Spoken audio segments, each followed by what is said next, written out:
성경 50페이지 33장 1절부터 제가 봉독하겠습니다. 야곱이 눈을 들어보니 에서가 400인을 거느리고 오는지라 그 자식들을 나누어 레아와 라헬과 두 요종에게 맡기고 여종과 그 자식들은 앞에 두고 레아와 그 자식들은 다음에 두고 라헬과 요셉은 뒤에 두고 자기는 그들 앞에 나아가되 몸을 7번 땅에 굽히며 그 형 에서에게 가까이 가니 에서가 달려와서 그를 맞아서 안고 목을 뻐긋 맡기고 그와 입맞추고 피차 우니라.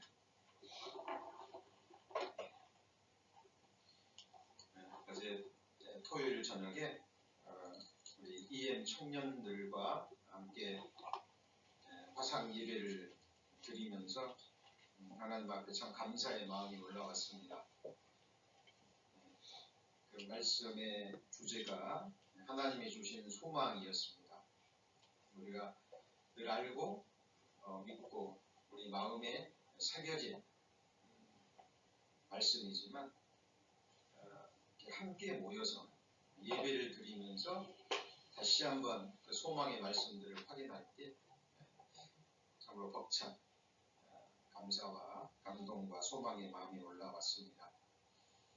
하나님 우리에게 주신 소망은 세상 사람들이 막연히 기대하는 어떤 미래의 희망사항이 아니죠. 하나님이 우리에게 주신 소망은 거짓말 하실 수 없는, 또 우리에게 주신 약속을 지키실 수 있는 전능하신 하나님께서 주신 약속의 말씀이기 때문에 하나님이 우리에게 주신 소망을 성경에서는 living hope라고 합니다. 산 소망이죠. 산 소망이라는 의미는 반드시 이루어질 소망이고 그 소망이 우리 마음과 삶 가운데서 역사한다라는 의미입니다. 우리에게 주신 소망, 성경에 여러 가지로 기록되어 있지만 가장 중요한 것은 영생의 소망이죠. 영생의 소망입니다.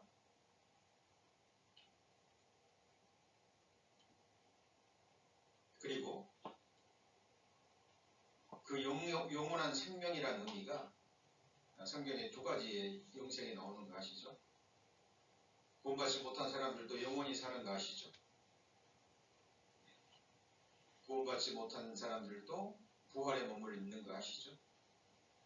구원받지 못한 사람들도 무궁한 부끄러운 몸을 입고 심판의 부활의 몸을 입고 지옥에서 영원히 삽니다. 그런데 우리 그리스도인들은요, 주님의 영광의 몸과 같은 그 부활의 몸을 입고 하나님의 생명을 가지고 그 아름다운 천국에서 다시는 눈물도 죽음도 슬픔도 아픔도 없는 그 영원한 새하늘과 새 땅에서 영원히 복되게 사는 소망이죠. 한번 생각해 보십시오. 물론 천국은 시간이 사라져버린 곳이지만 우리 인간의 개념으로 생각하면 수십억만 년, 또 수십억만 년이 수없이 영겁의 시간이 지나가도 내가 여전히 살아있다고 생각해 보세요.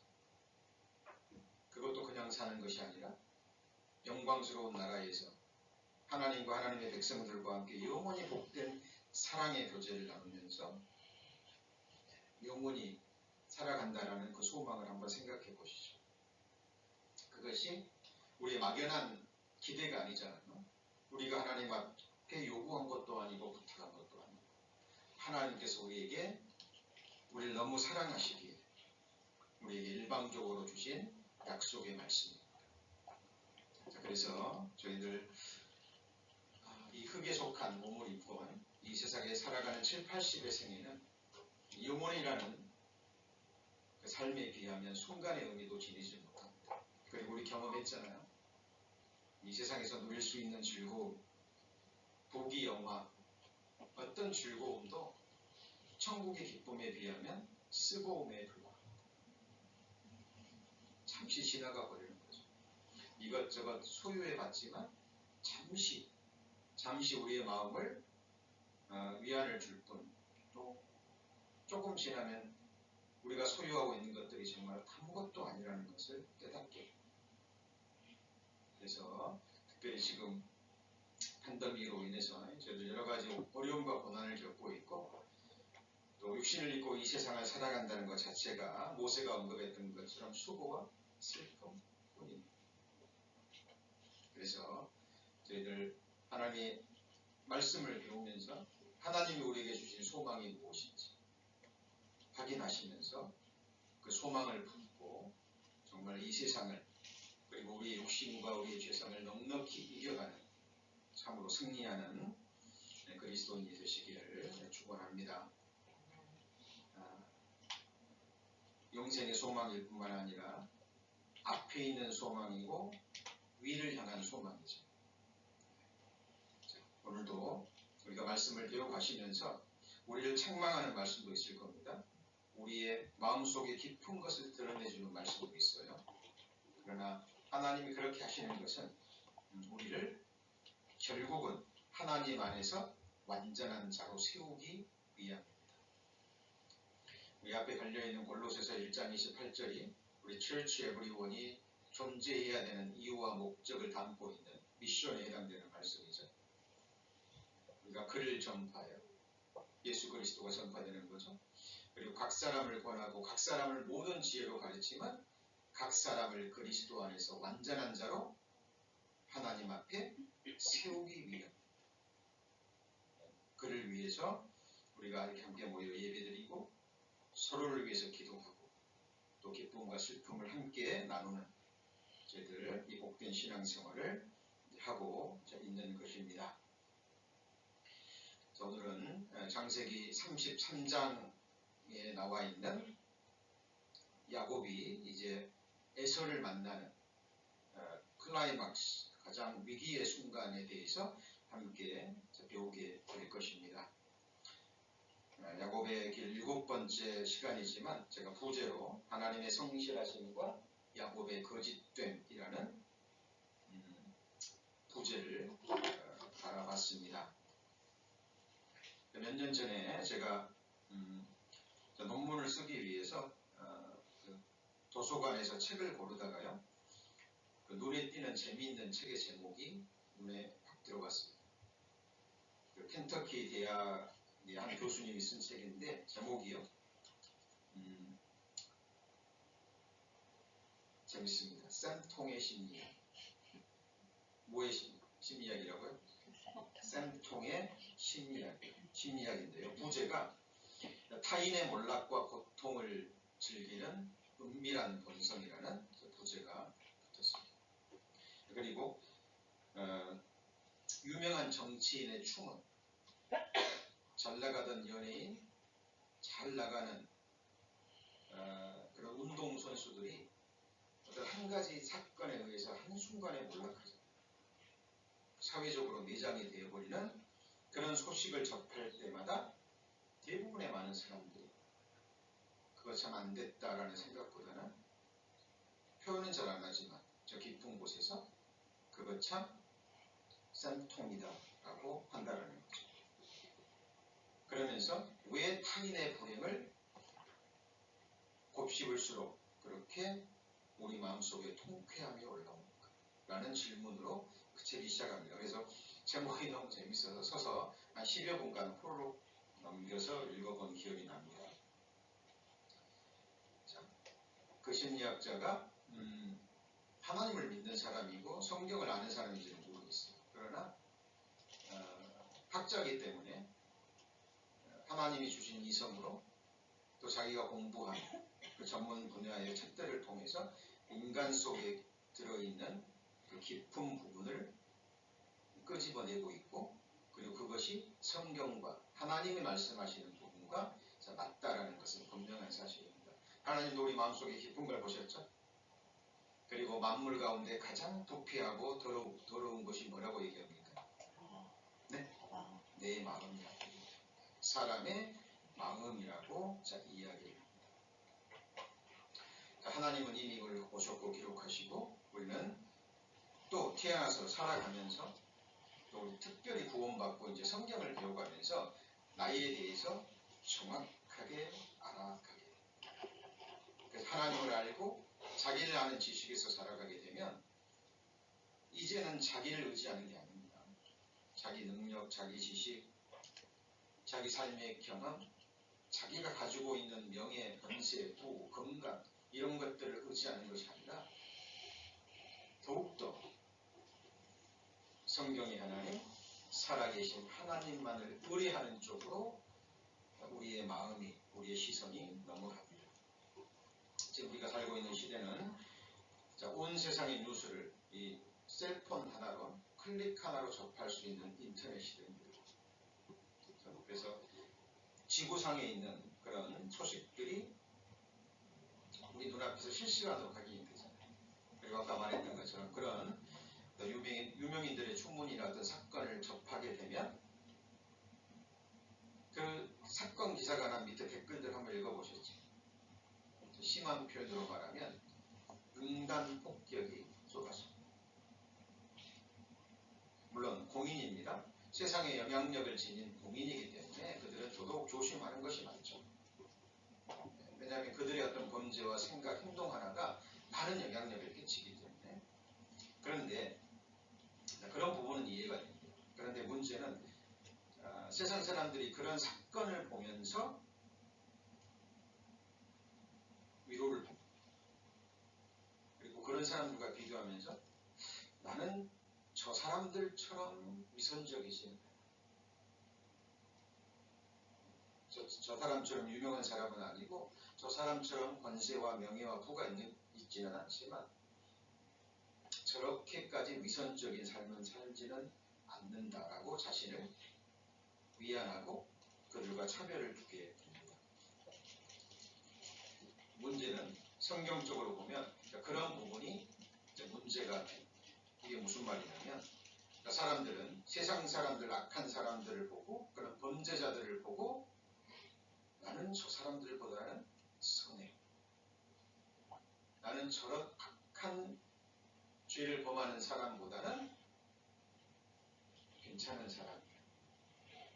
라고 자기를 높이면서 거기서 위안을 얻는다는 사실입니다. 예를 들어볼까요? 몇 달 전으로 기억이 됩니다. 한참 동안 뉴스와 인터넷에 시끄러웠죠. 그 하버드대 출신 SNS 스타 그 유명한 혜민 스님인가요? 기억하십니까?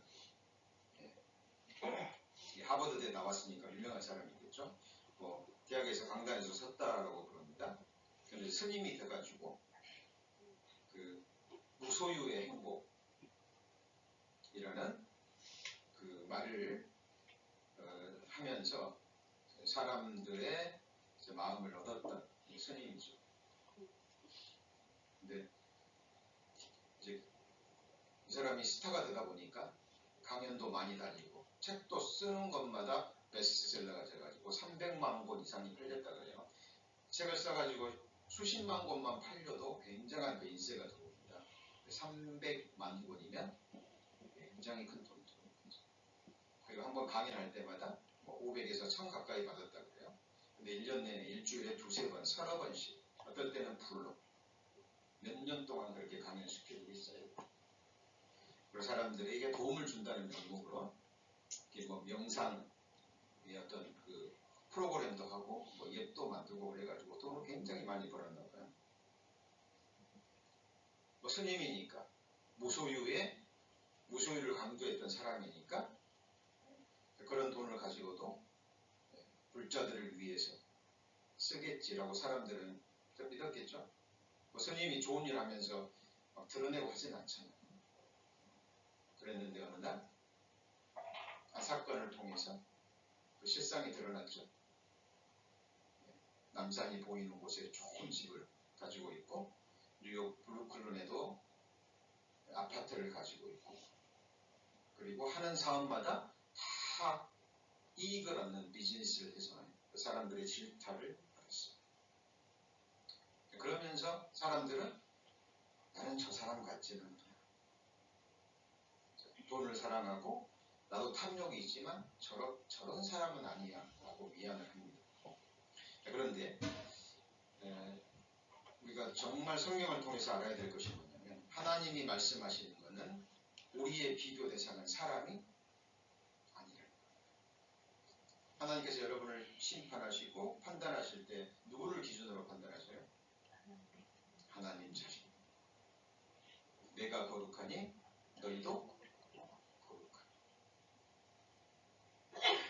하나님께서 하나님의 형상대로 사람을 만드셨거든요. 그러니까 우리는 누구처럼 깨끗해야 되냐면, 누구처럼 거룩하게 해야 되냐면, 누구처럼 온전해야 되냐면, 누구처럼요? 하나님을 본받는 자가 되라. 그리스도 안에서 완전한 자로 세워줘야 돼요. 우리가 선한 사람의 마음을 품는 게 아니에요. 성경 속에 믿음의 선진들과 같은 마음을 품는 게 아니에요. 누구 마음을 품어야 돼요? 그리스도의 마음을 품어야 돼요. 그것이 우리를 향하신 하나님의 거룩한 명령입니다. 제가 오늘 야곱의 이야기를 하면서 왜 이 말씀을 드리냐면, 하나님께서 야곱에게 원하시는 기준이 뭐예요? 하나님의 거룩함, 하나님의 깨끗함, 하나님처럼 거짓됨이 없는 야곱을 하나님은 만드시길 원하십니다. 네, 그런데 지금 우리가 그동안 배워왔던 것처럼 지금 20년 동안 라반 밑에서 연단을 받고 지금 하나님의 말씀으로 다시 고향으로 돌아오는 길입니다. 지난 시간에 살펴봤지만 어떤 사건과 어떤 일이 딱 드러나면 야곱은 자기 안에 어떤 죄성과 거짓됨이 계속 드러나죠.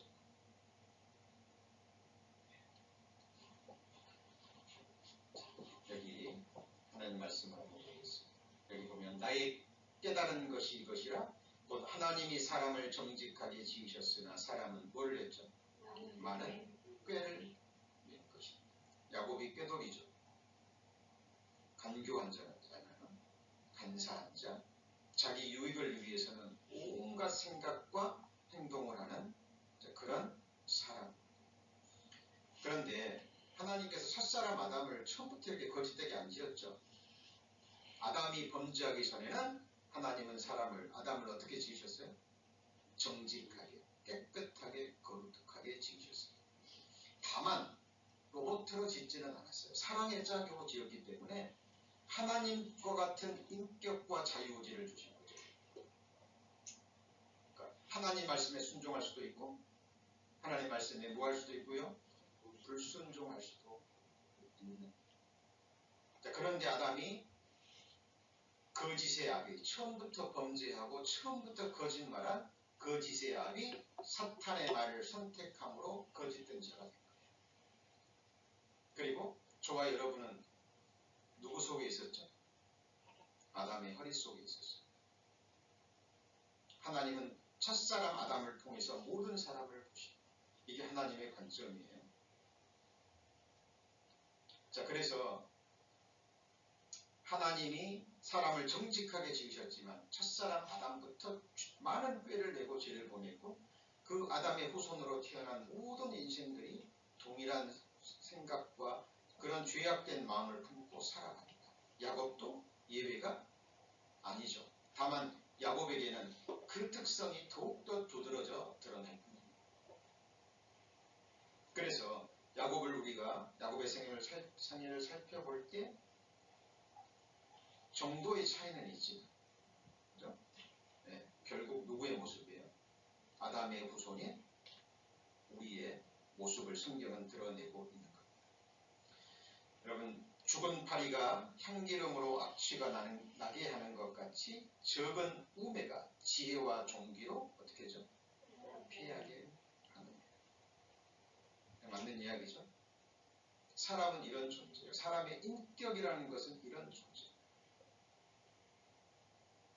정말 사람의 존경을 받고 또 영광을 받고 사람에게 그토록 많은 영향력을 끼쳤던 사람들이 어느 날 한순간 드러난 비리와 그런 추문의 사건에 의해서 한순간에 나락으로 떨어지죠. 그걸 견디지 못하고 자살하고 극단적인 선택을 하는 사람들이 너무나 많아요. 여러분, 아무리 비싼 향기름, 비싼 향수는 뭐 거기 넘어간 것도 있답니다. 저는 도저히 안 믿어지는데 있다 그래요. 그런 비싼 향수에 이물질 하나 들어가면 그 향수는 못 쓰는 거죠. 우리도 마찬가지입니다. 우리는 하나님의 모든 율법을 온전히 지켜야 될 그런 존재로 창조되어진 거예요. 호리만한 허물도 죄도 하나님은 허락지 않으셔요. 이건 하나님이 너무 하신 게 아니라 하나님이 우리를 존귀히 보신다는 증거입니다.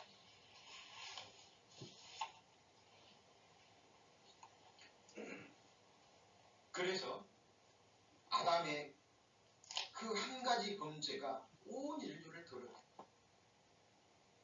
지금 왜 우리가 늙어가야 됩니까? 이렇게? 왜 우리가 몸이 아파야 되죠? 예. 지금 건강한 젊은 청춘들도요. 예. 자고하시면 안 돼요. 젊은이들에게도 언제든지 병이 올 수 있고요. 그리고 나이 들면 나이 들수록 몸은 계속 무너져요. 왜냐하면 우리가 살고 있는 첫 번째 세상, 첫 번째 창조의 세계는 아담의 범죄로 인해서 이미 사탄에게 넘어가고 하나님이 처음 세상은 멸망시키기로 하나님이 작정하셨기 때문입니다. 이것을 거스릴 사람은 아무도. 그렇죠? 자, 성경 속의 믿음의 선진들은 이 사실을 깨닫고 살아갔습니다.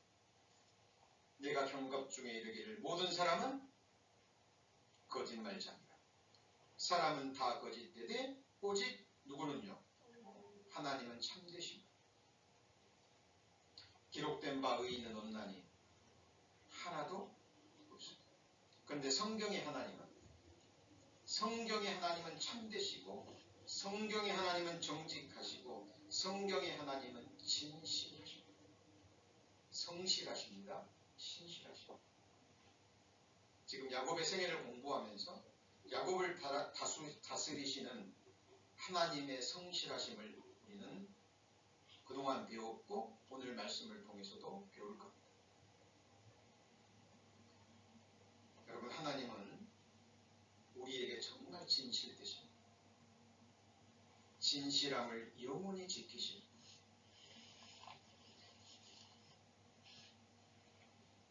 올해 저희 처치 에브리원 미션 말씀이 시편 91편이죠. 그의 진실함이 방패와 손방패가 되다. 뭐가 방패가 돼?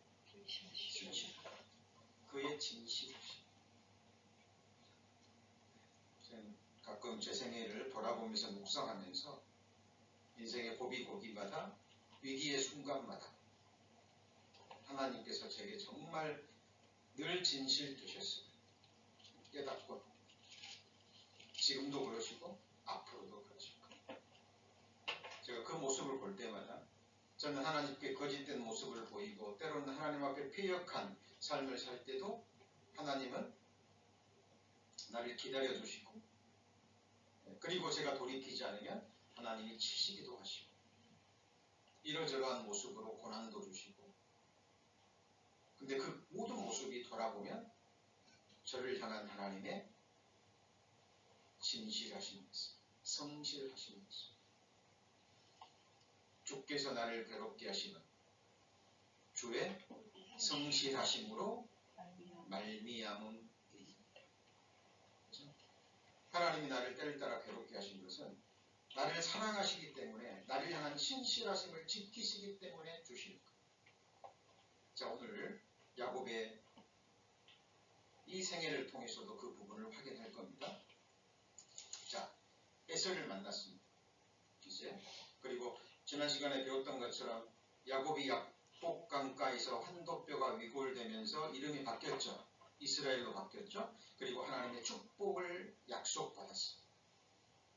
자, 그러면 야곱이 하나님의 축복을 받고 환도뼈가 위골되면서 이제 하나님께 조건이 넘어갔잖아요. 하나님께서 자기를 통치해 주시기를 바라고 다스려 주시기를 바라는 그 마음으로 야곱은 계속 간구했습니다. 하나님이 응답하실 때까지. 하나님 응답하시고 하나님을 이긴 자라는 의미를 가진 이스라엘이라는 이름으로 바꾸어 주셨습니다. 그러면 어때요? 이 순간부터는 야곱은 이제 그때부터 하나님 앞에 온전하게 순종하면서 그렇게 살았을까요? 그렇지 않습니다. 그렇지 않아요. 하나님의 거룩함은, 그죠? 하나님 앞에 순종해 가는 삶은 어느 순간에 이 세상에 있을 동안에 어느 누구도 완전한 자가 되지 않아요. 많은 이유가 있습니다만 저는 개인적으로 그렇게 생각합니다. 이 죄라는 것이, 이 아담의 죄성을 가지고 태어난 이 옛사람이라는 것이 얼마나 끈질기고 정말 우리를 얼마나 괴롭히는 것이고 죄에 대해서 철저히 자각하고 이런 나를 하나님은 사랑하셔서 십자가에 죽이셨다는 사실을 주님 앞에 가는 그 순간까지 하나님께서 깨닫게 하시기 위함이라고 생각합니다. 네, 그래서 우리 구원받은 그리스도인은 분명한 표대가 있잖아요. 세상 사람들은 이 세상에서 부를 얻어서 부귀 영화를 누리고 이 한평생 좀 잘 먹고 잘 사는 것. 그러나 그리스도는 그게 아니죠. 하나님의 말씀으로 내 죄성을 치고 나의 옛사람을 쳐서 말씀으로 나를 정복하고 하나님이 나를 정복하게 하시고 하나님께서 내 안에 그리스도의 형상을 이루시고 기쁨으로 주님 앞에 선 것. 그리스도 안에서 완전한 자로 선 것. 그것이 우리 그리스도인들의 표대죠. 여러분 분명히 하셔야 됩니다. 자, 이스라엘로 바뀐 이후에 야곱의 모습을 볼까요? 변화된 모습은 있습니다. 자, 거기 보면 이제 눈을 딱 들어보니까 에서가 왔어요. 그런데 야곱이 어떻게 합니까? 가장 앞에 누구를 세워요? 두 종과 종의 자식들을 제일 앞에 세워요. 에서가 칼을 들고 죽이면 가장 먼저 죽으라는 거죠. 그 가운데 누구를 세우죠? 레아와 자식들을 세우죠. 그리고 제일 뒤에 누구를 세우죠? 라헬과 요셉을 세웁니다. 왜 그랬을까요? 편애입니다. 여러분 자식들이요 금방 압니다. 자식들이 금방 알아요. 뭐랍니까? 편애하는 거예요.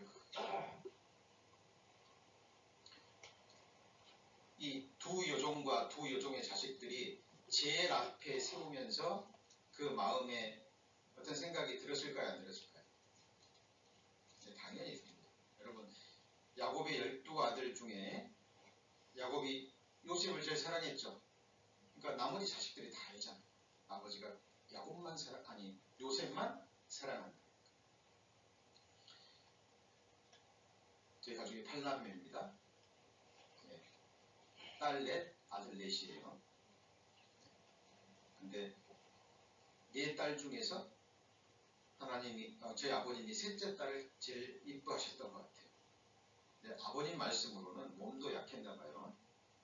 그래가지고 이제 피부병도 자꾸 일어나 그러니까 이제 그 당시에는 귤이 비쌌잖아요. 귤. 그죠? 귤이 피부에 좋다 그러니까 아버님이 이제 귤을 사서 몰래 셋째 딸에게만 주고 그래요. 나머지 위에 언니들 둘이 알았을까요? 몰랐을까요? 예, 다 그걸 알고 큰 거예요. 기회가 있을 때마다 얘기. 지금 묻고 넘어갈 이야기입니다만 저희 누님들이 들을지 모르겠네요. 자식들이 편애하는 걸 알아야 몰라요. 자, 보세요. 이 야곱의 자식들이 이제 많이 컸거든요. 위에 큰 자녀들. 여러분이 종의 자녀들이라고 생각했는데 굳이 그 종과 종의 자녀들을 가장 앞에 세운 이유를 알았을 때 마음이 상처가 있었겠죠. 그런데 달라진 게 있습니다. 야곱이 이제는 제일 뒤에서 먼저 자기 부인들, 자식들을 아련케 하고 좀 마음을 누그러뜨린 다음에 마지막에 나타난 게 아니라 이번에는요. 비록 그렇게 세우긴 했지만 가장 앞에. 좀 변화된 모습이 보이시죠? 자, 그런데 놀라운 반전이 일어나요. 에서가 와서 반갑게 맞이하고 환대해주고 서로 입을 맞추고 화해하는 극적인 장면이 이루어집니다. 하나님의 성실하심.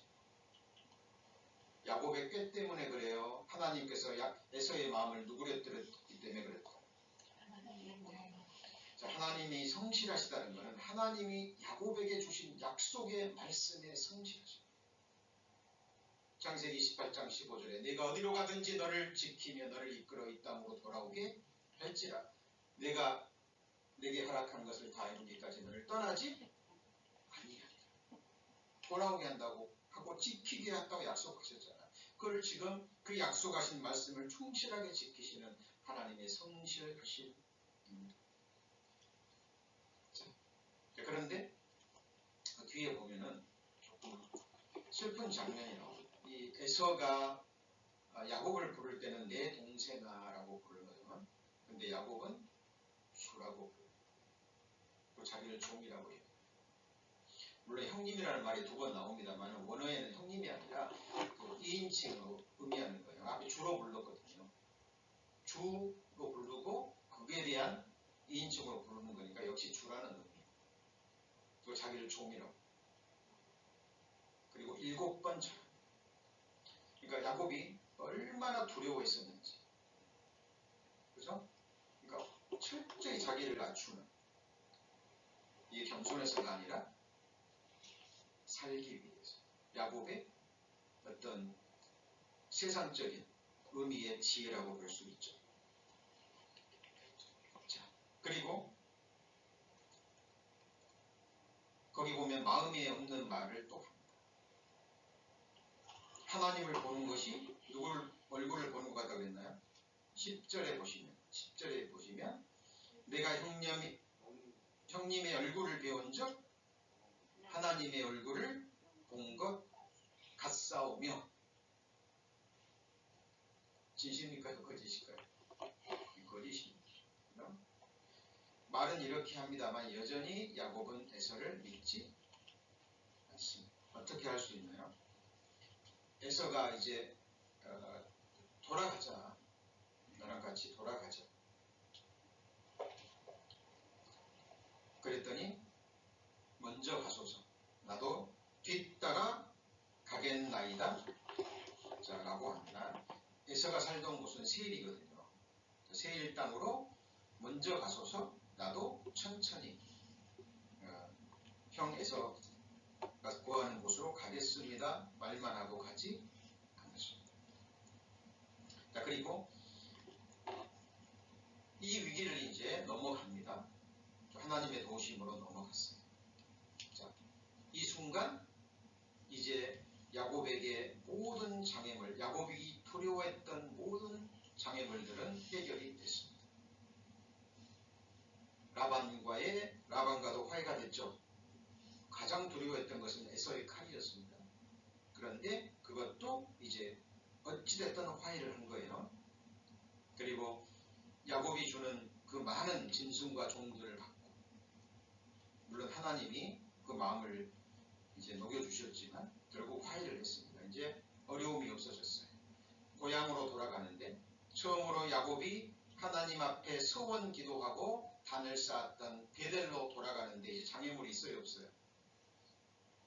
없죠. 그렇다면 이때 야곱은 어떻게 해야 됐을까요? 가장 먼저 해야 될 게 하나님께 감사와 찬양을 드리고, 그리고 여기서 즉시 베델로 가야 돼요. 왜냐하면 약속했잖아요. 하나님께 소원 기도를 드렸죠. 무사히 돌아오게 하면 내가 11조를 드릴 것이고, 무사히 돌아오게 하면 내가 이 베델에 세운 이 돌단이 하나님의 전, 하나님의 집이 되게 될 거예요. 그렇다면 야곱은 그 약속의 말씀을 기억하고 신실하게 자기가 소원한 그 기도대로 하나님을 향한 진실함을 지켰어야 돼요. 여러분, 하나님은 인격적인 존재입니다. 그런데 야곱은 이제 위험이 딱 사라지니까 그 전에는 막 온갖 꾀를 부리고 그리고 나서 하나님께 막 기도하고 그랬죠. 근데 이게 해결되고 나니까 하나님은 까맣게 잊어버립니다. 그리고 보세요. 16절. 이날에서는 어디로 회정했죠? 세일로, 이스라엘 남쪽입니다. 돌아갔고 야곱은 어디로 이르렀습니까? 숫곳입니다. 숫곳.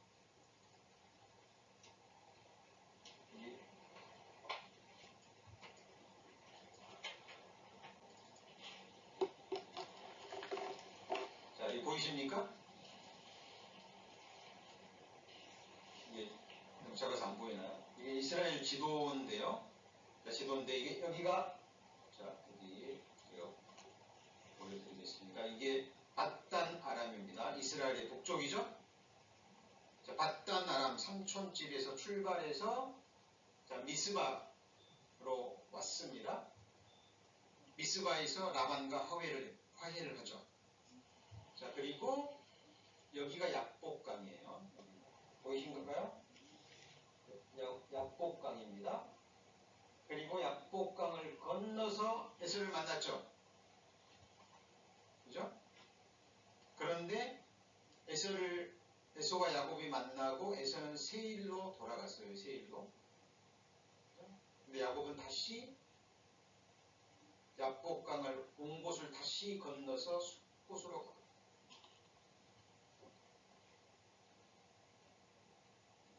여기 약복강이에요. 에서와 어디서 만났어요? 여기서 만났는데 에서와 화해하고 나서 이제 벨렐로 일로 가야 되잖아요. 일로. 그죠? 우리 어디로 가버렸어요? 다시 약복강을 건너서 숫곳으로 가버렸어요. 자, 야곱이 좀 지치기도 했겠죠. 그죠? 자, 인간적으로는 이해가 됩니다. 그리고 거기 보세요. 17절. 야곱은 숫곳에 이르러 누구를 위하여 집을 지었어요? 자기를 위하여 뭘 짓죠?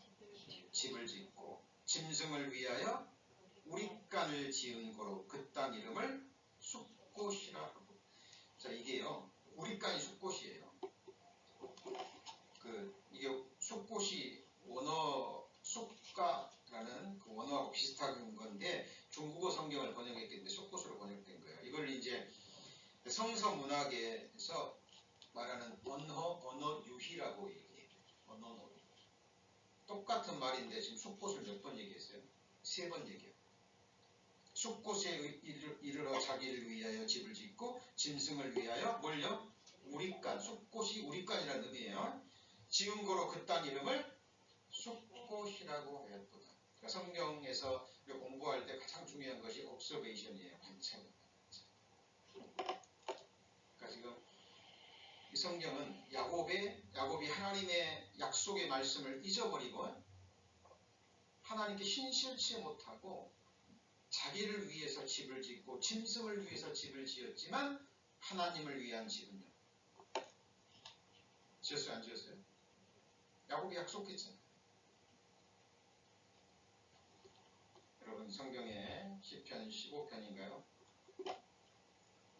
서운한 것은 해로울지라도 지킴. 하나님 앞에 함부로 입을 열어서는 안 돼요. 그죠? 그러나 하나님 앞에 기도하고 소원한 것은 정말 신실한 집을 지키시도록 노력하시고. 자, 여기 보면 숫곳에서 자기를 위하여 집입니다. 성경에 집은 바이트예요. 그리고 텐트, 임시 거처는 장막입니다. 오헬이라고 그래요. 그럼 숫곳에 지은 집은 오헬이에요, 바이트예요? 집이에요, 집. 천막이 아니라 정착하려고 지은 집입니다. 그리고 숫곳에서 이 지도에서는 숫곳에서 1년 살았다고 그러는데 아닙니다. 잘못된 거고요. 자, 숫곳에서 많은 학자들이 7년에서 10년 가까이 살았다고 이야기합니다. 그 TV 근거가 무엇일까요? 자, 생각해 보세요. 야곱이 밧단 아람에서 몇 년 살았죠? 20년을 살았습니다. 처음으로 레아와 자서 자녀를 낳을 때가 7년이었죠. 그죠? 7년이 지나고 그리고 와서 레아의 자녀가 7인데 6 아들을 낳고 마지막 자녀가 딸이에요. 그 딸이 누구예요? 디나입니다. 디나. 그러니까 계산을 해보면 밧단 아람을 떠날 때 디나는 이제 5살에서 7살 정도, 추정해보면 그 정도 나이에요. 그런데 숲곳에서 있다가 세겜 땅으로 올라갔는데 이미 처녀가 되어 있습니다. 결혼할 수 있는 나이. 적어도 10대 중반에서 후반이 된 나이가 됩니다. 정확한 연수는 알 수 없지만 추정해서 10년 가까운 시간을 숲곳과 세겜에서 보냈는데 잘 보세요. 숲곳에서는 집을 지었지만 세겜에서는 뭘 쳤어요? 네? 장막을 쳤어요. 18절에 야곱이 밧단 아람에서 평안히 가나안 땅 어디로요? 세겜으로 이르러 그 성 앞에 뭘 쳤죠? 장막을 친 겁니다. 그러니까 이제 숲곳에서는 집을 짓고 꽤 오랫동안 살면서 어린 소녀였던 디나가 이제 성숙해진 거죠. 적어도 한 10년 가까이 살았습니다. 그때 이제 야곱은 생각이 났겠죠. 아, 내가 하나님께 소원 기도했는데 하나님 믿고 산 거예요. 이 숲곳에서 있는 동안 야곱은 육신적으로 편하게 지냈어요. 어떻게 지냈어요? 숲곳에서 세겜 땅으로 넘어올 때 어떻게 넘어왔어요? 육신적으로 보면 이 숲곳에서 있었던 평안한 그런 시간이 야곱에게는 없었죠. 그런데 이것이 야곱에게 독이 돼요.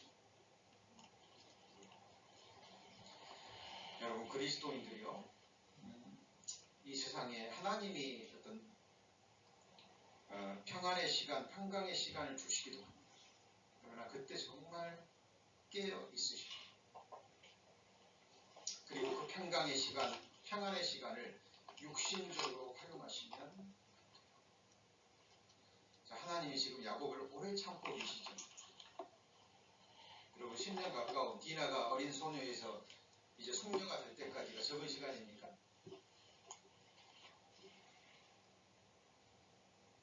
그 기간 동안 야곱이 하나님을 찾았고 하나님을 향해서 단을 쌓은 흔적이 나와요, 안 나와요? 제가 하나님이라면 10년이 뭐예요? 1년도 못 견딜 것 같아요. 그죠? 여러분 1년이 긴 시간이잖아요. 10년은요. 야곱은 까맣게 잊었어요. 그리고 이제 겨우 하나님 생각이 조금 났던 것 같아요. 그래서 숲곳에 있다가 이제 가나안 땅으로 넘어오긴 넘어와요. 그곳이 바로 세겜입니다.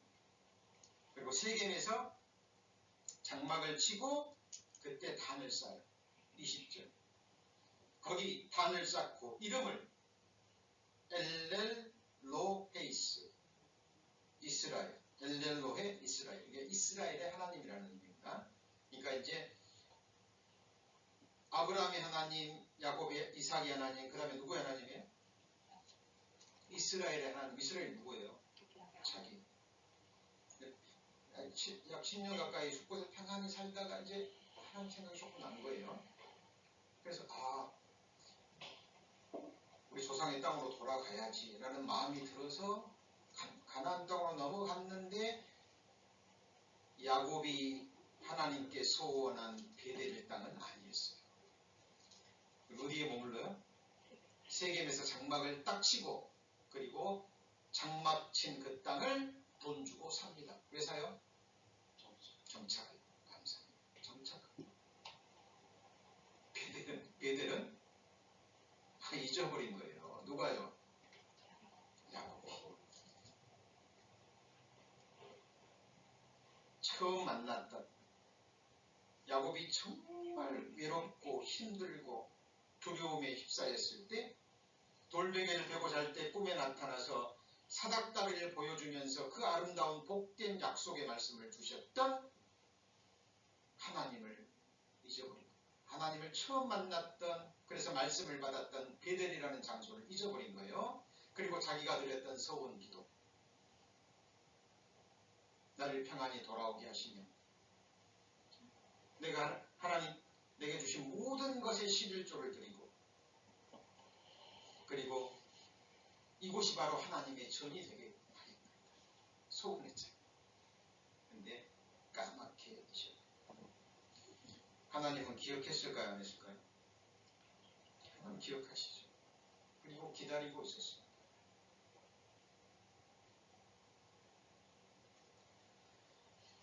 여러분, 하나님은 우리 눈에만 보이지 않을 뿐이지 정말 살아계신 하나님이셔요. 그죠?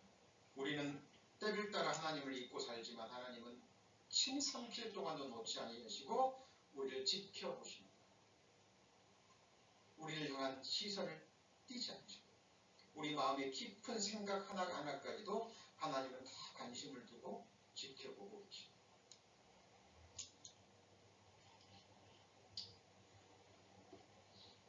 시편 121편 마음에 새겨지셨죠? 내가 산을 향하여 눈을 들리라. 나의 도움이 어디서 있고 나의 도움이 천지를 지으신 여호와에게서. 자, 야곱은 하나님의 도우심을 받고 삽니다. 보호하심과 인도하심을 받고 살아요. 그런데 하나님을 잊어. 그리고 10년이 지나서 겨우 세겜 땅에서 단을 쌓고 기도를 드리긴 드렸는데, 그리고 이스라엘의 하나님이라는, 그죠? 그 말씀을 드리면서 자기 하나님으로 삼고 했지만 베델을 잊어버립니다. 그래서 이제 하나님이 이제 간섭하기 시작하죠. 이게 하나님의 성실하십니다. 제가 조금 전에 서두에 암송해드린 말씀이 있죠. 주께서 나를 괴롭게 하시면 성실하심으로 말미암아 내가 저를 이 땅에 내어 던질 것이라 그들을 괴롭게 하여 깨닫게 하리라. 어떻게 해서 괴롭게 해요? 깨닫게 해요? 괴롭게 해서 깨닫게 해요. 왜 못 깨닫습니까? 10년 동안 하나님이 충분한 시간을 주시고 돌아올 수 있고 생각할 수 있는 시간을 많이 주셨지만 야곱은 겨우 생각해낸 게 세겜 땅으로 가서 단싸움. 베델은 까맣게져. 그때 하나님이 이제 야곱을 괴롭게 하십니다. 이게 하나님의 성실하십니다. 자, 믿음의 사람들의 특징이 뭐냐면요, 연약합니다. 그런데 하나님께서 간섭하실 때, 징계와 고난을 주실 때 하나님을 불평하고 원망한 게 아니라 자기를 돌아보고 그 순간 하나님을 향해 돌아섰다는 거예요. 근데 문제는요, 자, 성경 속에서도 그러고 성경 속에 하나님을 끝까지 떠난 사람들도 교회사를 통해서도 그러고요. 근데 문제는 그거예요. 하나님이 평안을 주시고 복을 주실 때는 당연한 것처럼 생각하고 있다가 자기 자신을 보지 못하는 거죠. 그리고 어떤 고난과 역경이 주어지면 모든 원망과 불평을 누구한테요? 하나님께서. 근데 야곱은 그러지 않았어요. 자, 디나가 이제 숲곳에서 숙녀가 됐어요. 세겜 땅으로 와서 선막을 치고 이제 땅을 샀잖아요. 이제 집을 지으려고 살려고. 근데 이제 심심해서 그랬는지 그 세겜 땅에 놀러 갔다가 그 추장 아들에게 강간을 당해버립니다. 2절 휴이 족속 중 하몰의 아들 그 땅 추장 세겜이 그를 보고 끌어들여 강간하여 어떻게 하죠? 욕되게 해버립니다. 그런데 강간은 했지만 이제 강간하고 나서 버려버리는 것이 아니라 그걸 계기로 정말 사랑하게 돼요. 연모하게 돼요. 누가요? 네, 세겜 추장의 아들. 그 어떤 세겜 땅에 있는 부족의 아들인가 권세가 있겠죠. 그죠? 정말 사랑하게 돼요. 아버지한테 막 졸음니다. 내 안에 삼게. 그게 그 내용이죠. 그리고 이제 야곱에게도 그 야곱의 아들들에게도 부탁을 해요. 근데 이제 이 디나가 누구의 아들이에요? 누구의 딸이에요? 레아의 딸이죠. 레아 위로 오빠가 몇 명이에요? 6명이라 됩니다. 자, 누가 제일 훈계했을까요? 야곱은 물론이지만 레아의 친오빠 6명이 훈계. 그리고 하나님께 받은 거룩한 명령이잖아요. 할례를 악용해요. 이 딸 달라. 원하는 건 무엇이든지 주겠다. 그리고 우리 같이 통혼해서 이 땅에서 땅도 넓고 그러니까 잘 살아보자. 막 간청한. 그러니까 그래? 그러면 좋은데 우리는 할례 받지 않은 사람들하고는 상종을 합니다. 내 동생 아내를 얻고 싶어? 그럼 너네도 뭐해? 할례 받아. 이 세겜 땅 그 사람들이요 깜빡 그 말에 속아버려. 그러니까 야곱만 거짓된 게 아니라 야곱의 아들들도 거짓된 거예요. 근데 이 거짓을 하더라도 하나님의 거룩한 명령 할례를 악용하잖아요. 할례는 하나님의 언약을 받고 믿음의 증표로 순종하는 거죠. 맞습니까? 이 당시에는 나는 너의 하나님이 되고 너희는 나의 백성이 되리라는 그 하나님의 언약에 정말 언약에 함께 믿음으로 합할 때 증표로 할례를 받는 거죠. 그런데 이런 식으로 속입니다. 그리고 이제 난지 3일째가 가장 고통스러운 모양이에요. 모든 남자들이 할례를 받았으니까 아프겠죠? 나을 때까지 꼼짝 못하고 있는데 비겁하게 그 순간 이 야곱의 아들들이 칼을 차고 가서 모든 남자들을 다 죽여요. 그리고 부녀들까지 전부 다 납치해서 모든 재물도 다 뺏어요. 피에 혈극이 되죠. 이 소문이 주변에 퍼질까요? 안 퍼질까요? 퍼지죠? 그 주변에는 세겜 족속만 있는 게 아니라 그죠? 30절 보실까요? 34장 30절. 야곱이 시므온과 레위에게 이르되 너희가 내게 뭐를 끼쳐요? 화를 끼쳐 나로 이 땅 사람 곧 가나안 족속과 브리스 족속에게 냄새를 내게 하였도다. 나는 수가 적은즉 그들이 모여 나를 치고 나를 죽이리니 그리하면 나와 내 집이 멸망. 자, 기껏해야 12아들이에요. 11아들이에요. 그죠? 뭐 종들, 뭐 거부가 됐으니까 종들도 꽤 있겠죠. 그러니까 그들이 뭐 칼을 찬 병사들은 아니잖아요. 근데 지금 세겜 족속을 비롯해서 그 주변의 가나안 족속들은 나름대로 조직을 갖추고 병사도 갖추고 있는 부족들이에요. 소문이 금방 퍼졌겠죠. 그 야곱의 그 한 가족 무리가 자기 땅에 살고 있는 그래도 옆에 있는 부족을 완전히 박살낸 거죠. 냄새가 나게 한 거예요. 뭐 어쩌면 조그만 무리가 우리 옆에 살고 있는 이렇게 비겁한 행동을 해? 그들이 연합해서 야곱의 집을 치면 망해요 안 망해요? 망하죠. 야곱은 지금 세겜 땅에서 천막 치고 땅까지 사서 거기서 잘 살아보려고 지금 계획하고 있는데 그건 하나님의 뜻이 하나님께서 야곱이 친 보금자리를 흐트러. 여러분 기억하셔요. 이 세상에 우리의 안식처 있어요 없어요? 네? 여러분이 이 땅에서 편안히 거하려고요. 이 땅의 마음을 둬버리잖아요. 하나님 백성이 아니면 전혀 상관이 없습니다.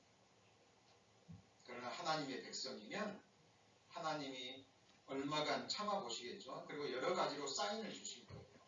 여러 가지로 보여주실 거예요. 그런데 이제 말씀에 깨어있고 민감히 있으면 하나님의 사인을 받지만 모르면 도저히 안 되겠다 싶으면 하나님이 간섭하시는데 그것이 바로 하나님의 징계라는 것입니다. 여러분, 이게 보통 일입니까? 야곱에게 하나밖에 없는 딸이에요. 물론 요셉도 사랑했지만 디나 이뻐했을까요? 안 이뻐했을까요? 네? 기가 막히게 이뻐했을 거예요. 눈에 넣어도 안 아플 만큼 이뻐했을 거예요. 한국에서도 아들을 낳기 위해서 자녀를 많이 낳는 가족도 있지만요. 딸 낳기 위해서 자녀를 많이 낳는 가족도 있습니다. 한국에 있을 때 아는 가정인데요. 딸을 그렇게 갖고 싶어 낳았는데 마지막에 진짜 딸이 났어요. 어떻게 컸을 것 같아요? 네? 정말 귀하게 공주. 특히 아버지의 그 사랑을 독차지하면서 컸을 거예요. 얼마나 예쁘실까? 야곱의 마음이 아팠을까요? 안 아팠을까요? 그리고 자기가 아버지를 속이고 에서를 속여서 축복받고, 그죠? 라반 집에 있다가 삼촌 라반을 속여서 거짓말하고 양들을 많이 취하고, 그죠? 야반 도주하고, 이제 여기까지 와서 좀 잘 살아보려고 했는데 이제 자기 아들들이 하나님의 거룩한 명령 할례를 가지고 거짓말해가지고 피의 살육을 범합니다. 야곱은 머리가 좋기 때문에 그 결과가 뭔지 알아요. 이제 세계 땅에서 살아요, 못 살아요? 떠나야 돼요. 그때 하나님이 나타나셔서 말씀하십니다. 35장 1절. 하나님이 야곱에게 이르시되 뭐해서요? 일어나라. 어디로 가요? 베델로 올라가서 거기 거하며 네가 내 형 에서의 낯을 피하여 도망하던 때에 내게 나타났던 하나님께 거기서 단을 쌓으라. 여러분, 야곱이 하나님이 나타나셔서 이렇게 고난을 주시고 하기 전에 하나님을 기억하고 에서의 위험을 피했을 때 바로 베델로 가서 그 소원을 지켰다면 야곱에게는 더 큰 축복이 있었겠죠. 그렇죠? 야곱이 이 땅에서 받았던 그 많은 연단을 많이 피할 수 있었어요. 근데 인간은 어리석습니다. 저도 그런 부분들이 많지만 한번 돌아보세요. 어떤 위경의 순간 이 문제만 해결되면 좋겠다. 강구합니다. 호세아서 12장이 야곱의 때를 이야기합니다. 야곱은 태에서 그 형의 발꿈치를 잡았고 작년에 하나님과 뭐를 겨뤘어요? 이게 약복강의 씨름입니다. 천사와 힘을 겨루고. 자, 창세기서는 사람이라고 그랬는데 여기서는 뭐로 나와요? 천사. 이게 뭐 잘못된 게 아니라 하나님이 때로는 하나님이 천사의 모습으로 나타나시고 하나님이 때로는 사람의 모습으로 나타나시고 또는 천사가 사람의 모습으로 나타나죠. 그죠? 자, 길 겨루고 이기고 울며 그에게 뭐 했어요? 그러니까 하나님과 씨름한 게 막 붙잡고 업어치기 하고 이게 아니고 사람으로 나타나신 하나님 붙잡고 뭐 했어요? 강구했잖아요. 하나님 이제 에서 만나고 에서가 나 죽일 텐데 하나님 살려주시고 축복해주세요. 그리고 그동안 내가 할 수 있는 거 다 해봤지만 아니었습니다. 이거 해결해주세요. 강구해서 하나님이 들어주셨죠?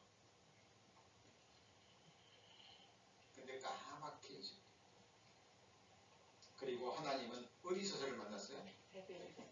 숫곳에서 만났어요? 세겜에서 만났어요?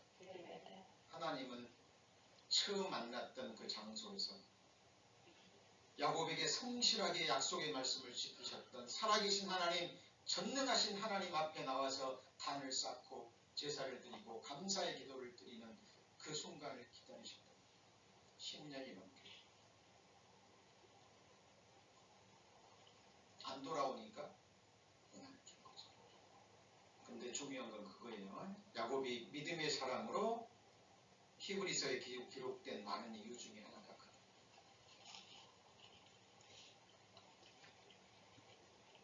야곱이 하나님 내가 하나님 믿고 이렇게 살아왔고 기도드리고 이렇게 했는데 그 결과가 내 사랑하는 딸 강간당하게 하고 내가 좀 숙고 땅에서 한번 잘 살아보려고 하고 그죠? 이제 세겜 땅에서 하나님께 제사도 드리고 드렸잖아요. 세겜 땅에서 단 쌓았죠? 근데 그거 하나님 받으셨어요? 안 받으셨어요? 안 받으셨어요. 하나님이 원했던 장소는 어디예요? 베델이었어요. 왜요? 야곱이 하나님께 서원했거든요. 무사히 돌아오게 하면 이곳이 하나님의 전이 되리라. 근데 야곱은 그때 원망하고 불평합니다. 그 고난을 당하고 자기 자식들이 거짓말을 해서 살육의 그 범죄를 저지르고 하나님이 나타나셨을 때 야곱은 자기를 돌아보고 그리고 순종해서 베델로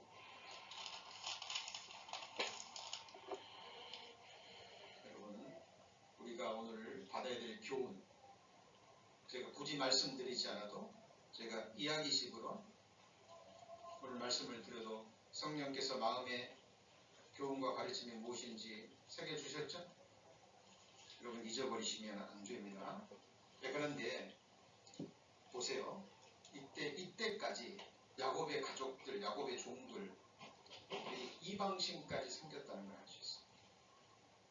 35절 1절에 하나님이 야곱에게 이르시되 일어나 베델로 올라가서 거기 거하며 내가 네 형 에서의 낯을 피하여 도망하던 때에 내게 나타났던 하나님께서 가서 단을 쌓으라 하신지라. 야곱이 이에 자기 집 사람과 자기와 함께한 모든 자에게 이르되 너희 중에 이방신을 뭐하고요?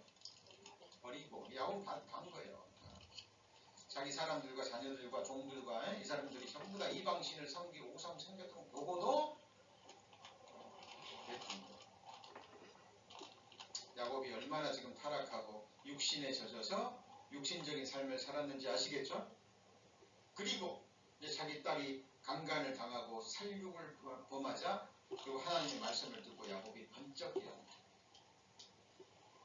그러니까 지금이라도 깨어났으니까 다행이지. 그죠?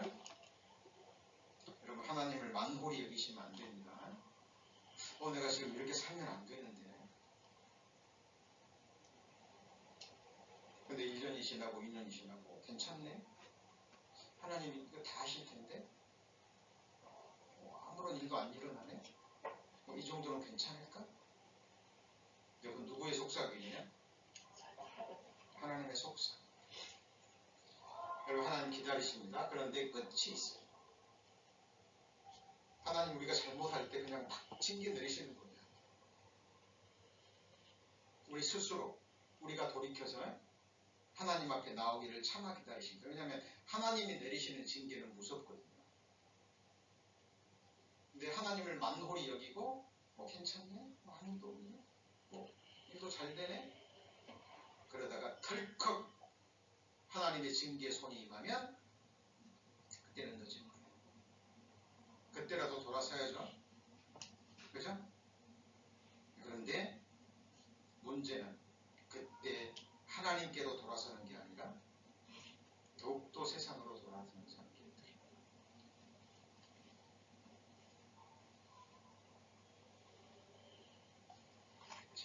이제 35장 2에서부터는 이제 다음 시간에 요셉과 함께 연관지어서 이제 배워갈 겁니다. 자, 지금 저희들이 믿음의 선진들의 길 배워가고 있죠. 야곱의 길 7번째 시간을 배웠고 오늘 부제로 하나님의 성실하심과 야곱의 거짓. 네, 우리가 은혜를 받는 것은 하나님은 이런 야곱을 버려두지 아니하시고 끝까지 함께 하셔서 우리가 몇 주 전에 살펴봤던 것처럼 야곱의 마지막, 야곱의 끝 정말 야곱을 하나님을 예배하는 자 뭐하는 자로요? 예배하는 자. 정말 진실되게 죽음의 순간에 자기 지팡이를 의지하면서 나는 하나님께 거짓됐지만 나는 하나님께 계속 피었겠지만 하나님은 나를 버리지 않으시고 나를 다루셔서 나를 인도하셔서 이제야 정말 하나님 앞에 무릎을 꿇고 하나님이 기뻐 받으시는 참된 예배를 드리는 예배자로 하나님이 야곱을 만들어 가시고, 그 하나님이 누구의 하나님이죠? 저희 하나님이죠. 여러분, 하나님이 보시는 여러분의 끝을 보셔야 돼요. 신앙생활은 장난이 아니죠. 신앙생활은 계모임도 아니고 동호회도 아닙니다. 성경이 증거하는 살아계신 하나님, 역사의 주관자, 유일하신 성부, 성자, 성령 하나님, 그 하나님과 함께 동행하는, 또 하나님을 경외하는 자들과 함께 사랑의 교제를 나누며 기도하며 함께 가는 진정한 순례자의 여행입니다. 천성에 이를 때까지 저희들 이러저러한 어려움이 있고 또 아픔도 있고 고난도 있고 때로는 몸이 아프기도 하지만, 제가 며칠 전에 같이 묵상 말씀 보내드렸던 것처럼 끝이 있다는 게 너무 감사합니다. 그러지 않습니까? 끝이 두려우세요? 끝이 있다는 게 너무 감사합니다. 이제 더 이상 이 세상에서 서로 미워하지 않고 시기하지 않고 질투하지 않고 판단하고 정죄하지 않는, 정말 서로를 향한 사랑으로 서로가 서로를 종로로 뜻하며 영원히 기쁨으로 섬기는 그 나라. 상상의 나라입니까? 실제하는 나라입니까? 네? 실제하는 나라. 하나님이 우리에게 약속하신 그 나라, 이제 완성하기 직전이지. 그리스도 안에서 우리가 완전한 자로 하나님이 우리를 세우실 때까지 이 약속의 말씀을 의지하고 끝까지 이 신학의 길 함께하기를 소망합니다. 기도하시겠습니다. 하나님, 저희들 성령의 인도하심으로 하나님의 말씀을 배워가고 있습니다. 사람의 지혜의 말로, 화려한 말로 배우지 않기를 원합니다. 성령께서 인도하셔서 성령의 감동하심으로 기록된 하나님의 말씀을 성령의 감동하심으로 배울 수 있는 저희들 되게 하시고, 이 말씀이 우리 마음과 삶에 믿음으로 적용돼서 아름다운 열매로 맺혀질 수 있도록 하나님 축복하여 주옵소서. 오늘 주신 말씀 악한 영들이 앗아가지 못하도록 지켜주시고, 또다시 듣고 또 듣고 묵상하는 가운데 말씀의 진액이 우리 마음에 은혜로 주어질 수 있도록 역사하여 주옵소서. 우리 구주 예수 그리스도의 이름으로 기도합니다. 아멘.